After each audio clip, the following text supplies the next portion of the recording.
ओम नमो भगवते वासुदेवाय। ओम नमो भगवते वासुदेवाय। ओम नमो भगवते वासुदेवाय। ओम अज्ञानतिमिरान्धस्य ज्ञानाञ्जनशलाकया चक्षुरुन्मीलितं येन तस्मै श्रीगुरवे नमः। जय श्री कृष्ण चैतन्य प्रभु नित्यानंद, श्री अद्वैत गदाधर श्रीवासादि गौर भक्त वृंद। हरे कृष्णा कृष्ण कृष्ण हरे हरे, हरे राम राम राम हरे हरे। हरे कृष्ण। तो कल हम चर्चा कर रहे थे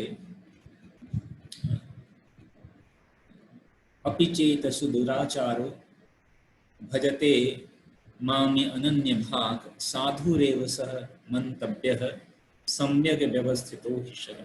यदि कोई जघन्य से जघन्य कर्म करता है किंतु यदि वह भक्ति में रत रहता है तो उसे साधु मानना चाहिए, क्योंकि वह अपने संकल्प से अडिग रहता है। तो साथ ही साथ आगे भगवान कहते हैं क्षिप्रम भवति धर्मात्मा शाश्वत शंति निगच्छति कौन्तेय प्रतिजानी ही न मे भक्तः प्रणश्यति। तो आज जो है इसी श्लोक को हम लेंगे। श्रीमद् भगवद गीता अध्याय 9 श्लोक संख्या 31। क्षिप्रम भवति धर्मात्मा शाश्वत शांतिं निगच्छति कौन्तेय प्रतिजानीहि न मे भक्तः प्रणश्यति। क्षिप्रं भवति धर्मात्मा शाश्वच्छन्ति निगच्छति कौन्तेय प्रतिजानीहि न मे भक्तः प्रणश्यति। क्षिप्रं भवति धर्मात्मा शाश्वत शांतिं निगच्छति कौन्तेय प्रतिजानीहि न मे भक्तः प्रणश्यति। तो भगवान कह रहे हैं कि ऐसा जो व्यक्ति है वह तुरंत ही धर्मात्मा बन जाता है। क्षिप्रम, क्षिप्रम मतलब शीघ्र ही, भवति मतलब बन जाता है धर्मात्मा। और शाश्वत, शाश्वत शांतिम, शाश्वत शांति मतलब वह शांति को प्राप्त होता है, अस्थाई शांति को प्राप्त होता है, स्थायी शांति को प्राप्त होता है। हे कुंती पुत्र, निडर होकर घोषणा कर दो कि मेरे भक्त का कभी विनाश नहीं होता है। तो प्रभुपाद पिछले भी श्लोक में यह बात कहते हैं कि जब भगवान यह बात कह रहे हैं कि अपि चेत सुदुराचारो भजन्ते माम अनन्य भाग, तो इस श्लोक से यह हमें नहीं समझना चाहिए, इस बात का बहुत ही ध्यान रखना चाहिए, यह समझने की भूल नहीं करनी चाहिए कि दिव्य भक्ति करने वाला जो भक्त है वह सभी प्रकार के निंदनीय कर्म कर सकता है। तो वह कोई निंदनीय कर्म कर सकता है ऐसा समझना नहीं चाहिए। तो प्रभुपाद करें कि यह जो श्लोक है इसमें सिर्फ उल्लेख हुआ है कि भौतिक संबंधों की प्रबलता के कारण, भौतिक संबंधों की प्रबलता के कारण अगर कोई दुर्घटना हो सकती है, और वास्तविक रूप में यह जो भक्ति है ये क्या है, एक युद्ध है। ये युद्ध किसके लिए है? माया के विपरीत युद्ध की घोषणा है। पहले कई बार भौतिक जगत में लोगों को कुछ संज्ञान नहीं रहता है कि वो कुछ गलत, क्यों? क्योंकि वह अभी माया के ही पक्ष में है, माया के पार्टी में है। भगवान की जो माया शक्ति है भौतिक, उसी के पक्ष में, तो उनको कुछ गलत लगता नहीं है, तो फिर वहां पे कुछ युद्ध और का सवाल नहीं है। लेकिन जब कोई जो है पाला बदल लेता है, वह यह भौतिक प्रबल शक्ति महामाया के पक्ष से निकलकर वह भगवान श्री कृष्ण के पक्ष में आ जाता है और भक्ति करने का अभ्यास करता है, तो फिर बहुत ही युद्ध होता है, बहुत ही मन के अंदर बहुत भयंकर युद्ध चलता रहता है। जैसे आप देखिए, हम सबका अनुभव कि जैसे भगवान के नाम का जप करना प्रारंभ कर देते हैं, मन जो है वो तुरंत ही मन क्या करता है, वो कहेगा आज का इंपॉर्टेंट कार्य क्या है, आज के सारे इंपॉर्टेंट कार्यों की लिस्ट बनाना शुरू कर देता है। आज कौन कौन से इंपॉर्टेंट कार्य है, मान लीजिए जन्माष्टमी है और जन्माष्टमी के दिन आप भगवान के नाम का सुबह सुबह जप कर रहे हैं, तो मन कहेगा आज जन्माष्टमी है, आज क्या क्या करना है, कौन कौन लिस्ट बनाना है, क्या क्या 56 भोग बनाना है, क्या। अरे तो जिस समय भगवान का नाम जप करें, नाम जप करते करते 56 भोग नहीं बनने वाला है, या नाम जप करते करते जो है आप दौड़ भाग कर कोई काम नहीं करने वाले। लेकिन जो मन है, फिर मन कहता, फिर मन ऐसा सांत्वना भी देता है, देखो देखो हम तो भगवान के लिए, भगवान से संबंधित कार्यों का स्मरण कर रहे हैं। मन ऐसा भी कहता है, तसल्ली भी देता है। कई बार तो भौतिक कार्यों का स्मरण कर रहे होते हैं, तो फिर संभाव उधर हमारी अंतरात्मा कहती है नहीं नहीं नहीं, भौतिक कार्यों का स्मरण नहीं करना है।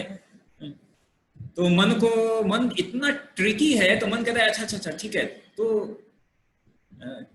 फिर कहते हैं कि अच्छा आज भागवतम कितना पढ़ेंगे, अच्छा आज जब जो है श्रवण कब करेंगे, तो वो सब कब जप के समय। तो मन जो है वो किसी न किसी प्रकार से ऐसे युद्ध करना शुरू कर देता है, जैसे भगवान के नाम का जप करते हैं या भगवत, क्योंकि ये युद्ध है, युद्ध इस महाभारत का युद्ध है, ऐसे ही हमारे मन में भी युद्ध चलता रहता है। तो निश्चय ही भगवान की जो माया शक्ति है, भगवान ने कहा ही है मम माया दुरत्तया, बहुत ही दुष्कर है उसको जीत पाना।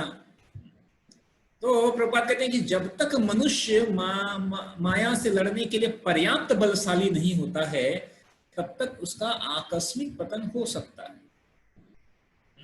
आकस्मिक पतन हो सकता है। किंतु बलवान होने पर ऐसे पतन नहीं होते, जैसा कि पहले कहा जा चुका है। और इसलिए प्रभुपाद वाद करते हैं कि जो यह श्लोक है, इसका दुरुपयोग करते हुए कोई अशोभनीय कार्य नहीं करना है और नहीं सोचना चाहिए। यह नहीं सोचना चाहिए कि यह अशोभनीय कार्य करने के पर भी वह भक्त बना रह सकता है। तो अगर कोई व्यक्ति अपना चरित्र नहीं सुधार लेता, तो उसे उच्च कोटि का भक्त नहीं मानना चाहिए। तो लेकिन साथ ही साथ भगवान कह रहे हैं क्षिप्रम भवति धर्मात्मा शाश्वत शांति निगक्षति। तो 7वें अध्याय में भी भगवान यह बात कहते हैं कि जो दुष्कृति है वह भगवत भक्त नहीं हो सकता, और जो भगवत भक्त नहीं है उसमें कोई योग्यता नहीं होती है। यह भी है, अगर कोई भगवान का भक्त नहीं है तो उसमें जो भी सो कॉल्ड कोई लग रहा है कि कई बार ऐसा प्रतीत होता है, कहते अरे ये तो भक्त है लेकिन फिर भी गुस्सा करता है, कई बार जो है थोड़ा ऐसा लगता है लड़ाई झगड़ा। और वो देखो, अरे वो तो कुछ भक्त भी नहीं है लेकिन बहुत शांति प्रिय, बाह्य रूप में ऐसा दिख सकता है। लेकिन शास्त्र का कथन है कि जो भगवत भक्त नहीं है उसमें कोई योग्यता नहीं है, और उसमें कोई सद्गुण जो दिखाई पड़ सकते हैं कि ऐसा है, लेकिन वो कोई सद्गुण कोई कार्य का नहीं है, वो कुछ क्षणिक कुछ समय के लिए है। या और यहां तक कि अगर भक्त में भक्त है और उसमें अगर कुछ अवगुण भी है, कुछ अवगुण भी प्रतीत हो रहा है, तो भी वह अवगुण निश्चय ही उसका अंत होने वाला है, क्योंकि वह भगवान की भक्ति में संलग्न है। तो इसलिए जो भक्त है वह जो दुष्कृति है वह भक्त नहीं हो सकता, और जो भगवत भक्त है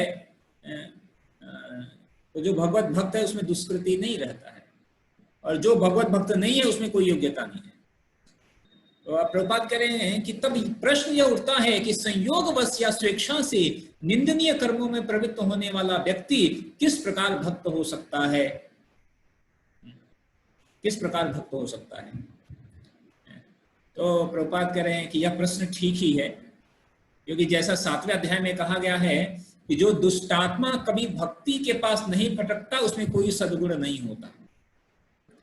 और श्रीमद् भागवत में भी इसका उल्लेख है कि 9 प्रकार के भक्ति कार्यों से युक्त रहने वाला भक्त, 9 प्रकार के भक्ति कार्यों से युक्त रहने वाला भक्त अपने हृदय के समस्त भौतिक कल्मशों से शुद्ध करने में लगा होता है, अपने हृदय को समस्त भौतिक कल्मशों से शुद्ध करने में लगा होता है। तो 9 प्रकार के कौन से भक्ति है? नवदा भक्ति, श्रवण कीर्तन स्मरण बंदन पाद सेवन दासरे पूजन सखी जन आत्मनिवेदन गोविंद दास अभिलाषरे। तो ये जो नवधा भक्ति है, तो नवधा भक्ति में ये 9 प्रकार के भक्ति में यह जो कार्य है, इन 9 विधाओं में से जो व्यक्ति किसी भी एक विधा या एक से अधिक विधा को लेकर वह भगवान का साधन भजन करना, भक्ति करना करता है, तो उसके हृदय के कल्मश धीरे धीरे समस्त कल्मश समाप्त होने लगते हैं। तो वह भगवान को अपने हृदय में बसाता है, फलतः उसके सारे पाप पूर्ण कल्मश धुल जाते हैं। क्योंकि जो भक्त है वह कहाँ भगवान को कहाँ अपने हृदय में बिठाता है। और भगवत लिखा है ना, कृष्ण है सूर्य सम माया है अंधकार, जहां कृष्ण वहां नहीं माया का अधिकार। कि जहां कृष्ण है सूर्य के समान है, और जहां सूर्य का जब उदय होता है तो अंधकार रह नहीं सकता, चाहे घंघोर घटा छाई हो अंधकार की, लेकिन जो सूर्य के उदय होते ही सारा अंधकार समाप्त हो जाता है। तो हृदय में जितनी कलमश जितने भी हो, लेकिन जब भगवान इस हृदय में निवास करने आएंगे तो सारे कलमशों को समाप्त कर देते हैं। इसलिए भगवान कह रहे हैं कि अगर कोई व्यक्ति अनायास ऐसा, तो भी उसके सारे पाप पूर्ण कलमश समाप्त हो जाते हैं, और निरंतर भगवान का चिंतन करने से वह स्वतः ही शुद्ध हो जाता है, वह स्वतः ही शुद्ध हो जाता है। और इसलिए भगवान यहाँ पे कह रहे हैं कि क्षिप्रम भवति, और तुरंत ही वह धर्मात्मा बन जाता है और उसको शांति भी प्राप्त होती है। आगे भगवान कह रहे हैं कौन्तेय प्रति जान ही न में भक्त प्रणश्यति। इसलिए हे कुंती पुत्र, हे अर्जुन, तुम निडर होकर घोषणा कर दो। क्या घोषणा कर दो? न में भक्त प्रणश्यति। तो कई बार आचार्य इसके पर टीका करते हैं, कहते हैं सारा जो उपदेश है वो कौन दे रहा है? भगवान श्री कृष्ण। यह श्लोक भी कौन बोल रहा है? भगवान कृष्ण बोल रहे हैं। लेकिन जब उद्घोषणा करने की बात आती है तो भगवान क्या करें? अर्जुन को आदेश दे रहे हैं, करें अर्जुन, हे कुंती पुत्र, यह घोषणा करो। क्या घोषणा करो? कि मेरे भक्त का कभी विनाश नहीं होता है, ना मे भक्तः प्रणश्यति ही, ऐसी घोषणा कर दो तुम। तो आचार्य कहते हैं कि भगवान अर्जुन को क्यों कह रहे हैं यह घोषणा करने के लिए? अर्जुन भी ये मन में सोचना, करे घोषणा तो आप भी कर सकते हैं कि ना मैं भक्त प्रणश्यति, मेरे भक्त का कभी विनाश नहीं होता है, लेकिन मेरे से क्यों बोल रहे हो घोषणा करने के लिए? तो भगवान ऐसा विचार करते हैं। भगवान का कि कई बार ऐसा होता है क्योंकि भगवान क्या है, भक्त वत्सल है। यह है भगवान क्या है, भक्तों के अधीन है, भक्त वत्सल है। तो पहला कारण यह है कि कई बार ऐसा है कि भगवान अपने भक्तों की महिमा को मंडन करने के लिए, भक्तों की महिमा को बढ़ाने के लिए कई बार ऐसा होता है कि भगवान अपने कही हुई बातों से हट जाते हैं। भगवान कोई वचन देते हैं, उस वचन को तोड़ देते हैं। ऐसे अन्यथा कोई कुछ वचन दे दे, कहते ना, रघुकुल रीति सदा चली आई, प्राण जाए पर वचन न जाए। प्राण चला जाए लेकिन वचन नहीं जाएगा, ऐसा। लेकिन भगवान क्या कह रहे हैं कि वो जब कोई स्वयं कोई जो वचन अगर कोई वचन देते हैं तो अपने वचन को वो तोड़ देते हैं। किसके लिए? भक्तों के वचन को स्थापित करने के लिए। तो कोई कह सकता है अरे भगवान का क्या भरोसा, उन्होंने कहा मैं शस्त्र नहीं उठाएगा, शस्त्र उठा लिया। भगवान मैं ये नहीं करूंगा, भगवान वो भी कर दिए। तो कोई क्या कह रहे, ये कृष्ण का कुछ भरोसा नहीं है, ये कहते कुछ है करते कुछ है। उन्होंने बोला कि जा रहे थे ब्रज से, गोकुल से जब जा रहे थे तो उन्होंने कहा कि नहीं नहीं नहीं बस जा रहा हूं मथुरा, और जाते ही मथुरा जाने के बाद मैं तुरंत वापस आने वाला हूं। ऐसा सबको प्रॉमिस करके गए, नंद बाबा को, यशोदा मैया को, अपने ग्वाल बाल मित्रों को, गोपियों को, सबको ऐसा बोल कर गए कि बस जा रहा हूं मथुरा और वापस आऊंगा मैं। लेकिन फिर आए नहीं, बोल कर गए लेकिन आए नहीं। तो कहने का मतलब, इसलिए भगवान ने ऐसा अर्जुन को कहा कि देखो अगर मैं घोषणा कर सकता हूं, लेकिन मैं घोषणा करूंगा तो लोग, कई बार क्या होता है, ऐसे तो भगवान का जो वाक्य है वो तो वेद वाक्य है, भगवान के शब्द ही वेद वाक्य है। लेकिन फिर भी भगवान कह रहे हैं कि कई बार मेरे कहे हुए बात पे लोग कहते हैं, थोड़ा संदेह कर लेते हैं, अरे करेंगे कि नहीं करेंगे, कृष्ण है कुछ भी कर सकते हैं, ठीक है। लेकिन मेरे भक्त ने अगर कोई बात कह दी, मेरे भक्त ने कोई बात कह दी तो ये संपूर्ण विश्व प्रसिद्ध है, ब्रह्मांड प्रसिद्ध है। और आज तक कभी ऐसा नहीं हुआ है कि भगवान के भक्तों के द्वारा कही हुई बात गलत हो जाए। भगवान उसको हर हालत में सृष्टि के नियम को बदल कर भी भगवान अपने भक्त के कही हुई बात को स्थापित करते हैं। इसीलिए भगवान ने कहा, अर्जुन तुम मेरे मित्र हो, सखा हो, भक्त हो, और इसलिए हे अर्जुन तुम घोषणा करो क्या, न मे भक्ता प्रणश्यति। जब अर्जुन ने ऐसी घोषणा की कि न में, कि भगवान क्या कह रहे हैं, न मे भक्ता प्रणश्यति, कि मेरे भक्त का कभी विनाश नहीं होता है। भगवान ने कहा अभी ठीक है, तुम मेरे भक्त हो और तुमने ये घोषणा कर दी कि मेरे भक्त का विनाश नहीं होता है, तो तुम्हारी कही हुई बात को मैं कभी भी असत्य साबित नहीं करूंगा। महाभारत में अनेक प्रकरण है। भगवान ने कहा मैं शस्त्र नहीं उठाऊंगा, भीष्म पितामह ने कहा मैं शस्त्र उठवा के रहूंगा। अंत में युद्ध में भगवान जो है, एक समय ऐसा आया तो फिर भगवान ने शस्त्र उठा लिया भीष्म पितामह को मारने के लिए। ऐसा तो भगवान को तो कोई मजबूर नहीं कर सकता, लेकिन भगवान चाहते हैं, भगवान अपने भक्त को ग्लोरीफाई करना चाहते हैं, गुणगान। ये देखो मेरा भक्त, मेरे भक्त ने अब प्रतिज्ञा की, मेरे भक्त ने प्रतिज्ञा की, मैंने भी प्रतिज्ञा की, मेरे भक्त ने प्रतिज्ञा की, दोनों ने प्रतिज्ञा की थी, भगवान ने भी और भक्त ने। भगवान ने कहा अब मेरा क्या है, प्रतिज्ञा तोड़ देता हूं, लेकिन मेरे भक्त की प्रतिज्ञा जो है, ये मेरे भक्त का जो मान है, मेरे भक्त का जो यश है, वो कभी भी धूमिल नहीं होना चाहिए। ऐसे भगवान। तो इसलिए यह जो श्लोक में यह जो बात कही है, न मे भक्त है प्रणश्यति, ये जो शब्द है, ये भगवान के अपने भक्तों के प्रति अगाध प्रेम को प्रदर्शित कर रहा है। ऐसा प्रेम जो कि समस्त नीति नियम सबको जो एक तरफ करके भी अपने भक्त को के मान की वृद्धि, अपने भक्त की रक्षा के लिए जो है उत्कंठित भगवान और उनके भाव को दर्शा रहा है। नौमे भक्त्या प्रणश्यति। अब बताइए, ऐसे भगवान, हमें क्या करना है? ऐसे भगवान की भक्ति करनी है। तो ऐसे जो है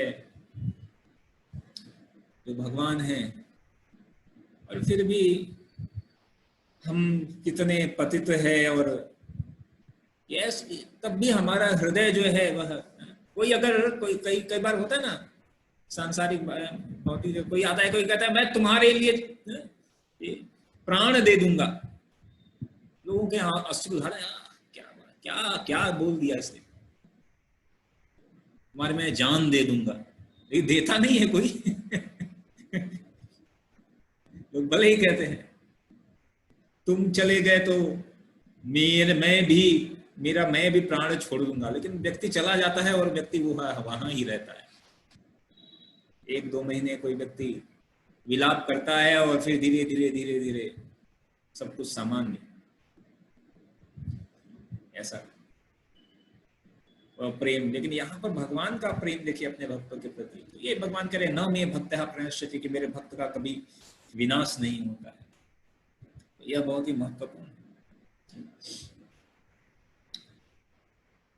अच्छा, आगे प्रभुपाद करें कि वेदों के अनुसार ऐसा विधान है कि यदि कोई अपने उच्च पद से नीचे गिर जाता है तो अपनी शुद्धि के लिए उसे कुछ अनुष्ठान करने होते हैं, किंतु यहां पर ऐसा कोई प्रतिबंध नहीं। सामान्यतः अगर कोई किसी से कुछ गलत कार्य हो जाए उसके लिए उसे अनुष्ठान, यज्ञ अनुष्ठान, प्रायश्चित, यह सब ऐसा करना पड़ता है। लेकिन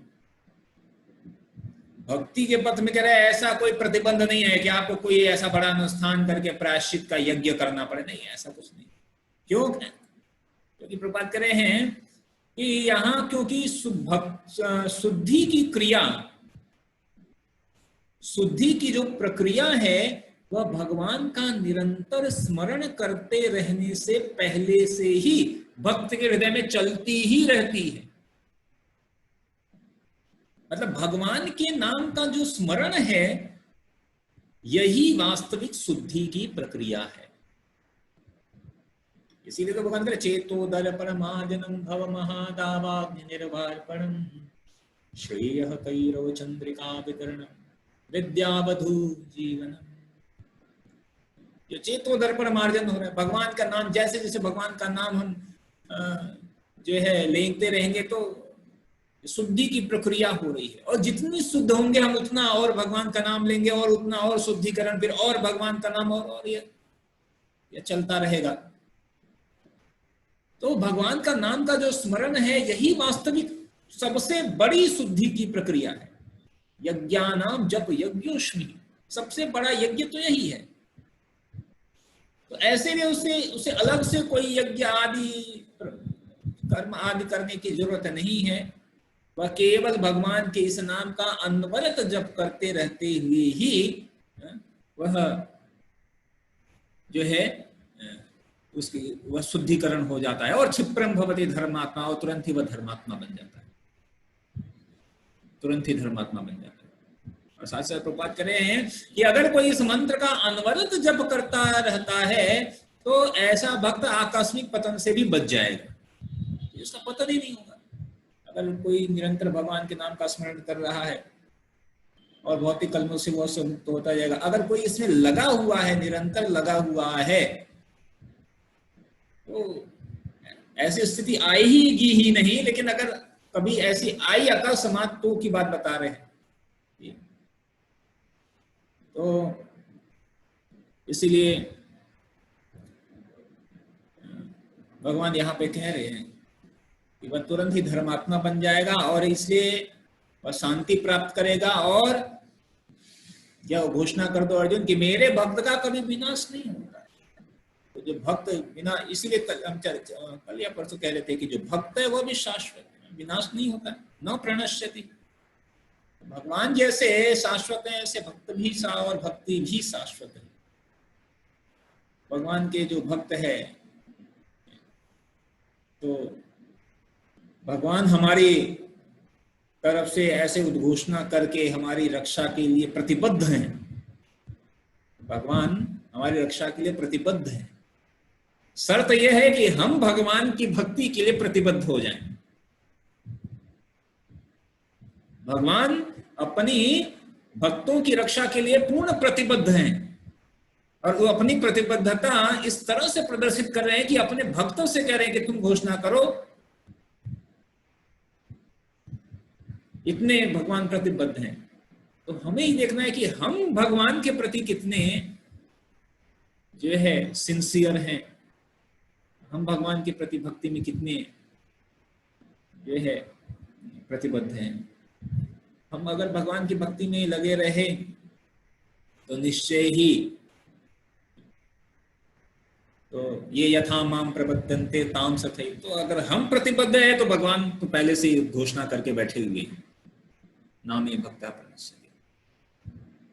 तो ये बहुत बड़ी बात है। इसको अगर हम विचार करें और इसका मनन करें कि भगवान ने क्या बात कही, और ऐसा किया भी कई बार भगवान ने अपने भक्तों की रक्षा के लिए। भगवान अपने वचन, अपने मान, अपना मान जाने जाए, ऐसा कि टल जाए लेकिन भक्तों का मान न टले, ऐसा।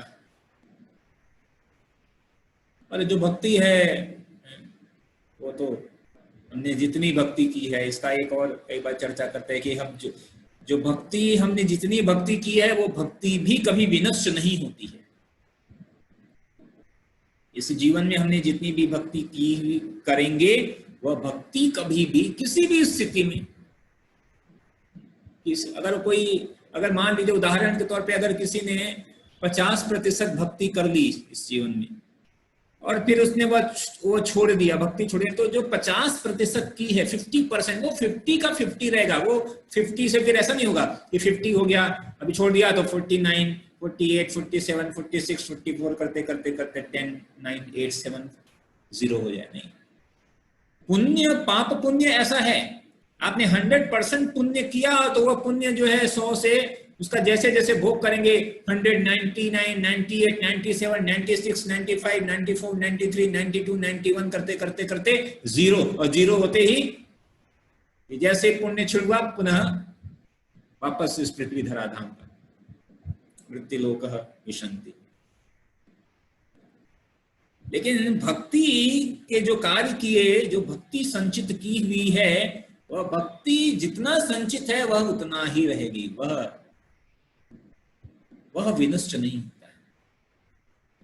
तो जब भक्ति विनष्ट नहीं होती है तो भक्त भी विनष्ट नहीं होता।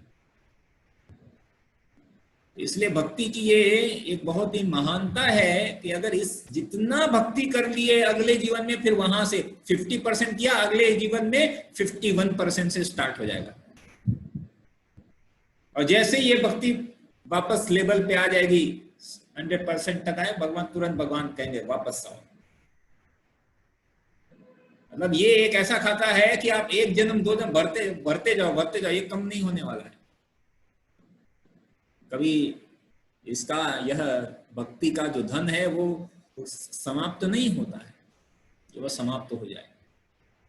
इसका एक अर्थ यह भी है, तो हम जो भक्ति कर रहे हैं वो कभी समाप्त नहीं होने वाला है। तो लेकिन इसका विचार ये नहीं है कि ठीक है मतलब नहीं है तो फिर कई जन्मों में कर रहे, नहीं, इसी जन्म में हमने प्रयास करना है, इसी जन्म में जो है हम भक्ति का जो अकाउंट है वो फुल कर लें और भगवान हमें ले लें। अगले जीवन का क्या, तो इसीलिए भगवान कह रहे हैं कि ये अर्जुन ऐसा घोषणा कर दो, न मे भक्त प्रणश्यति, मेरे भक्त का कभी विनाश नहीं। ठीक है, तो समाप्त करते हैं आज यहाँ पर। हरे कृष्ण। किसी का कोई प्रश्न है तो प्रश्न ले सकते हैं।